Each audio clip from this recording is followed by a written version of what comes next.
irmãos. Versículo 17 tem como tema o texto a cura de um paralítico. E aconteceu que em um daqueles dias estava ensinando e estava ali assentados fariseus e doutores da lei, que tinham vindo de todas as aldeias da Galiléia, da Judeia e de Jerusalém, e a virtude do Senhor estava com ele para curar. E eis que uns homens transportaram numa cama um homem que estava paralítico e procurava fazê-lo entrar e pô-lo diante dele. E não achando por onde pudesse levar, por causa da multidão, subiram ao telhado e por entre as telhas o baixavam com a cama até o meio diante de Jesus. E vendo-lhe a fé, Jesus disse ao paralítico: homem, os teus pecados te são perdoados. Declara assim, Deus: homem, os teus pecados te são perdoados. Provavelmente aqui essa região era a região de Cafarnaum. Jesus estava nessa residência. Havia uma multidão de pessoas, porque onde Jesus ia, as multidões estavam presentes. O primeiro pregador das multidões se chama Jesus de Nazaré. Primeiro que nos deu,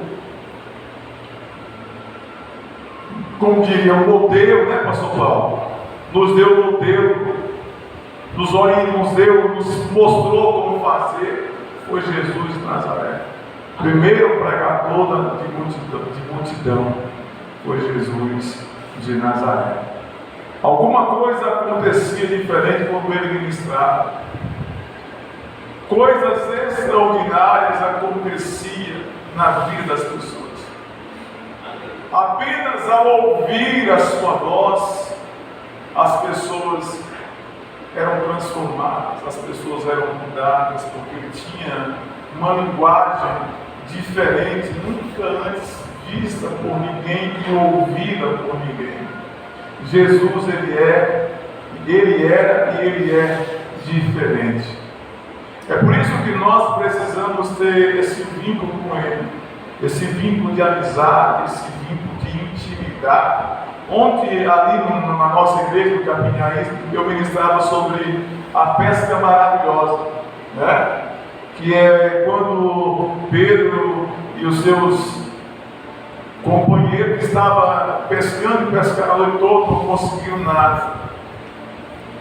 Mas ali Jesus entra no barco de Pedro e tudo muda.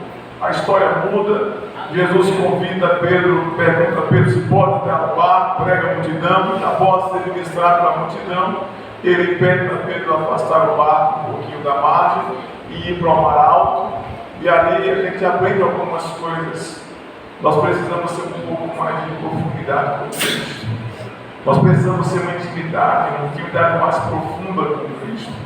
E quando nós temos essa intimidade, nós entendemos e nós alcançamos, né, essa presença extraordinária também possível. Vem os milagres, vem as maravilhas, vem os sinais, vem os prodígios, vem as proezas nas nossas vidas. Não consigo enxergar uma pessoa rasa, vivendo uma dimensão rasa, que viva uma vida de milagre. Mas eu consigo enxergar uma pessoa que vive uma dimensão um pouco mais profunda, com um nível de intimidade um pouquinho maior, alcançando milagres extraordinários da parte de Deus. Esse é o Deus que nós servimos, é o Deus que nós aprendemos a servir e a amar com todo o nosso coração. Certa feita alguém diz: olha, se existe alguma coisa importante para você, se existe alguma coisa importante na sua vida, segure com as duas mãos e com toda a sua força. Então é isso que nós devemos fazer todos os dias das nossas vidas. Agarrar com as duas mãos, né, e segurar com toda a nossa força esse Deus Todo-Poderoso, maravilhoso, amoroso, misericordioso, que está conosco todo dia e todo instante.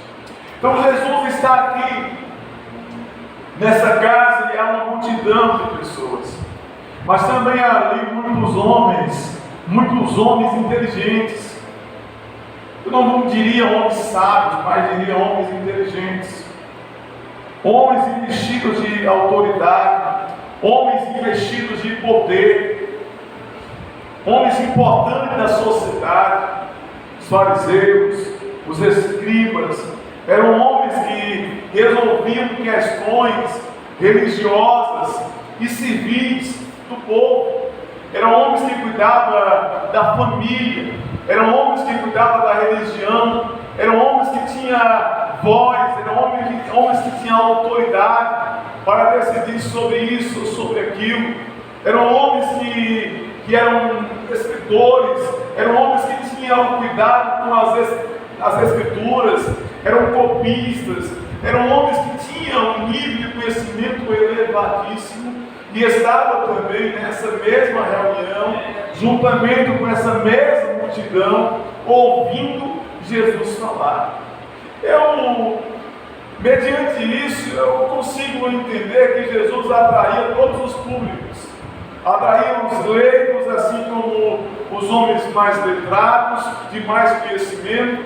Ele conseguia atrair pessoas de todas as classes, todas as raças, né? Ele tinha essa capacidade. Mas naquele dia, irmãos, naquele dia acontece algo diferente. Naquele dia acontece algo incomum para aquele povo, incomum para aquela multidão, né? Talvez incomum até mesmo para os discípulos que acompanhavam Jesus e via Jesus operar diversos tipos de milagres na sua volta. Naquele dia havia um homem paralítico, e esse homem não podia entrar na casa. Esse homem não tinha capacidade, não tinha condições de entrar na casa, porque ele era paralítico. Mas também, pastor Paulo, no meio dessa grande multidão, havia 3 homens. 3 homens? Não, 4 homens. Eram 4 amigos. 4 amigos. Quem tem amigos aqui? Eu tenho amigos. São poucos, mas eu tenho. Posso contar com os meus dedos, mas eu tenho. Eu tenho. Então esse homem tinha 4 amigos. E esses 4 amigos desse homem, desse paralítico, fez a diferença na vida deles. Aí eu quero abrir um parênteses aqui para dizer para vocês algo muito importante.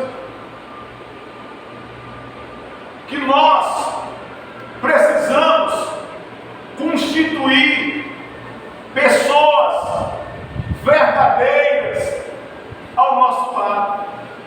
Nós precisamos atrair pessoas verdadeiras para o nosso lado. Pessoas que verdadeiramente, no momento que eu precisar, ele vai estar ali à disposição para me ajudar. Você tem pessoas assim? E se você gritar no meio da madrugada, eu preciso de você, essa pessoa vai estar na sua porta. Se você quebrar o seu carro no meio de uma rodovia, você vai ligar para essa pessoa, ela vai estar lá para te socorrer. Você tem pessoas assim? Você tem pessoas que você pode contar? Faltou dinheiro para comprar o feijão. Você tem pessoas que vai chegar na sua casa e está aqui o dinheiro. Você não vai passar fome hoje.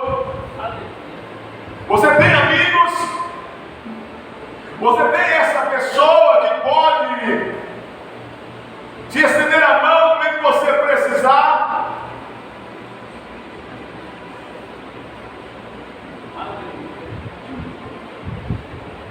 Nós estamos vivendo uma sociedade em que há uma frase muito forte que as pessoas constantemente estão usando, que diz o seguinte: você vale aquilo que você tem. Você vale aquilo que você tem. Se você tem um bom emprego, você vale alguma coisa. Se você tem um bom carro, você vale alguma coisa. Se você tem uma boa casa, você vale alguma coisa. Se você anda bem vestido, você vale alguma coisa. Se você tem uma conta SA no banco, você vale alguma coisa. Se você tem um nome forte na sociedade, você vale alguma coisa. As pessoas classificam as outras dessa maneira. Mas o dia que você precisar, talvez essa pessoa falte com você.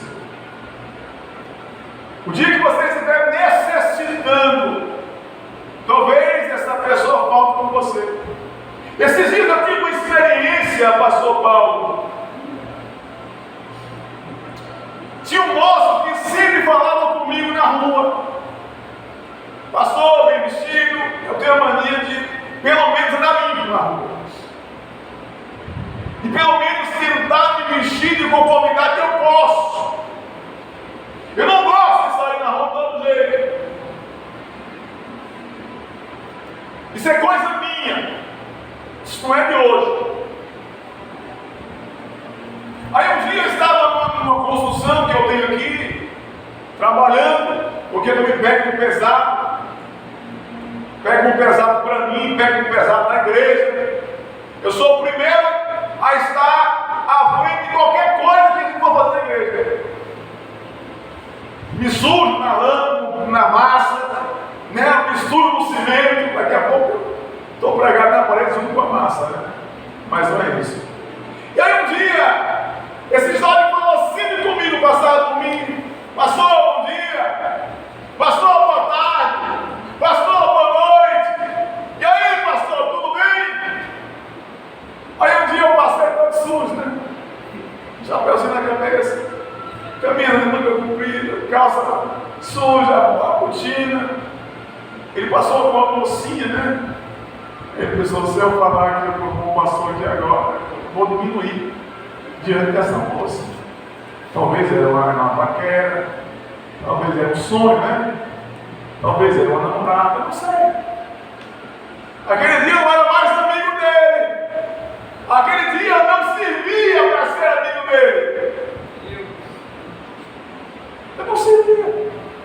Então nós temos que aprender, meus irmãos, a selecionar. Felizmente, nós precisamos selecionar as pessoas. Respeitar as pessoas, todos nós devemos. Todas as pessoas merecem respeito. Mas a amizade que você deve nutrir, você tem que saber com quem você está nutrindo uma amizade. Porque você tem que ter a certeza que naquele dia que você... aquela amiga vai estar lá. Aí eu pergunto para você: você tem amigos assim? Ninguém fala nada, pelo amor de Deus. Só levanta a mão, você tem amigos assim? Você pode botar? Tem? Gente, você está vendo? Você tem amigos, pastor? Quando o senhor precisasse da dificuldade, na luta, arrastando a barriga no cimento. Ô irmãos, esse homem, ele tinha 4 amigos. Os 4 amigos olharam aquela multidão e disseram um com o outro, e disseram o seguinte: eu estou conjecturando, essa multidão não vai impedir que o meu amigo receba a vitória. Essa multidão não vai impedir que o meu amigo seja ouvido pelo Mestre. Essa multidão não vai impedir que o meu amigo receba o milagre da parte do Mestre. É por isso que é bom ter amigos, pastor Paulo. Aquele dia você foi em Barreiras. Eu estava orando nas madrugadas. E quando o Senhor chegou e disse: Cícero, eu vim te buscar. E eu estava esperando uma resposta de Deus. Aleluia! Meus queridos irmãos, eu tenho algo para dizer para você. Você tem um amigo que jamais, em momento algum da sua vida, ele vai te deixar só. Ele vai te decepcionar. Ele vai te deixar na mão, naquela noite escura, naquela noite de choro, naquela noite de dor, naquele momento de dificuldade, naquele momento de angústia. Ele vai estar lá. Ele sempre esteve, irmãos. Ele sempre esteve ao seu lado.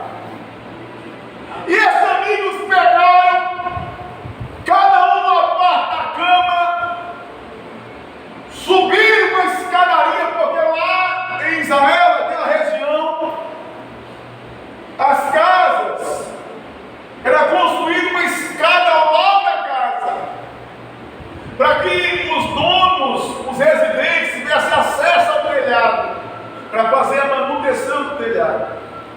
E esses homens subiram aquelas escadas com o amigo. E esses homens colocaram o amigo em cima do telhado. Descobriram-se as telhas. Provavelmente eles cavaram, abriram um buraco entre as telhas. E ali desceram o amigo exatamente aonde Jesus estava. Glória a Deus! Abro outro parênteses aqui para falar um pouquinho mais para vocês. O bom amigo é aquele que te leva à presença de Deus. Glória a Deus! Porque nós podemos ter amigos que vai nos tirar da presença dele. Amigo que nos convida para o bar. Amigos que nos convida para a boate. Amigo que nos convida para tantos outros lugares. Mas são poucos os amigos que te convidam ou que nos convidam para a presença de Deus. Porque na presença de Deus é onde os milagres acontecem, é onde as maravilhas acontecem, é onde os prodígios acontecem, é onde a misericórdia de Deus é derramada sobre as nossas vidas, é onde a graça do Senhor nos envolve, é onde nós aprendemos a amar, é onde nós aprendemos a perdoar, é onde nós somos felizes verdadeiramente, sem precisar de nenhum êxtase, de nenhuma medicação, nenhum remédio, nada, de nada. É a presença de Deus. Para nós concluirmos aqui, eu quero convidar você para ir lá no livro de Provérbios, capítulo 17. Acho que eu até anotei aqui. Pronto, 17 assim, ó. Em todo tempo, ama o amigo, e na angústia nasce o irmão. Nós precisamos em todo tempo regar a amizade. É como uma planta, a amizade é como uma planta, irmãos. A amizade é como uma planta, que todo dia você tem que colocar água. De vez em quando você coloca ali um adubo, né? De vez em quando você tenta dar uma limpada na raiz. De vez em quando você dá uma limpada na própria planta, às vezes tirar ali uma folhinha que já está morta, ou botar um galho para que ele cresça mais bonito, ou tirar alguma coisa que está morta ali, dar uma renovada. Às vezes você precisa colocar um suprimento, né? Quando a plantinha está um pouco fraca. Assim é, meu amigo. Todo dia nós precisamos fazer com que essa planta seja bem cuidada. Essa planta seja bem cuidada. Em todo tempo, ama o amigo, e na angústia nasce o irmão. No dia da sua luta, no dia da sua dor, no dia da sua dificuldade, dificuldade, você vai ser surpreendido. Você vai ser surpreendido. Porque haverá alguém que vai estar ao seu lado para te ajudar nas suas dificuldades. Haverá alguém para te ajudar. Versículo capítulo 18, versículo 24, assim: um homem que tem muitos amigos pode congratular-se, mas há amigos mais chegados do que irmão.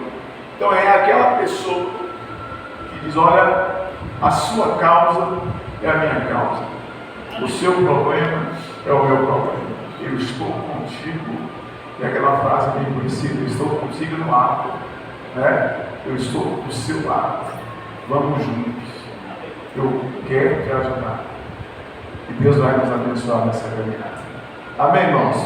Fique por aqui com essa palavra. Gostaria de pedir aos irmãos que aplaudir o nosso Deus.